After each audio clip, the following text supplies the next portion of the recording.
मैं डॉक्टर मानवेंद्र पांडे समस्त दर्शकों का अपने YouTube चैनल पर स्वागत एवं अभिनंदन करता हूं।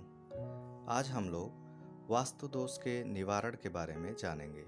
बंधुओं, घर में जब वास्तु दोष होता है तो हमें अनेक कठिनाइयों एवं परेशानियों का सामना करना पड़ता है, जैसे आर्थिक परेशानी, शारीरिक परेशानी, मानसिक परेशानी आदि।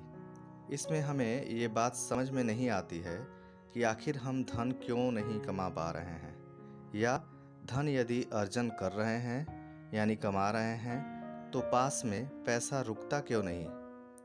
धन आता तो है पर उतनी ही तीव्र गति से चला भी जाता है। रोजगार क्यों नहीं चल रहा है, नौकरी क्यों नहीं लग रही है, या लगी हुई नौकरी छूट कैसे गई। उसी प्रकार शारीरिक परेशानी बार बार क्यों हो रही है। हर कुछ दिन बाद बीमार पड़ रहे हैं और सारा पैसा जाकर डॉक्टर को दे रहे हैं तथा शारीरिक कष्ट अलग झेल रहे हैं।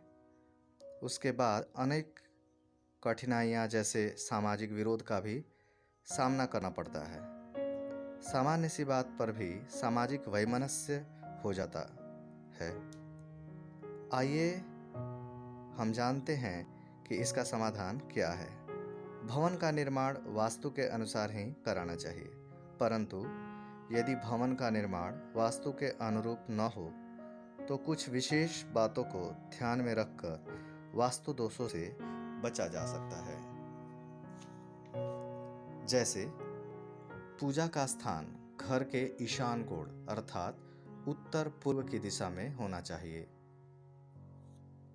किचन या रसोई भवन आग्नेय कोण अर्थात दक्षिण पूर्व दिशा में होना चाहिए। भवन के नैऋत्य कोण अर्थात दक्षिण पश्चिम में ऊंचा होना चाहिए। छत पर पानी का टंकी दक्षिण पश्चिम में होना चाहिए। भवन के दक्षिण पश्चिम में कोई भी भार वाला वस्तु रखना उचित होता है। शयन कक्ष में घड़ी पूर्व या पश्चिम की ओर लगाना उत्तम है और किसी दिशा में नहीं। टेलीविज़न या हीटर आदि शयन कक्ष के आग्नेय कोण अर्थात दक्षिण पूर्व में रखना उत्तम होता है।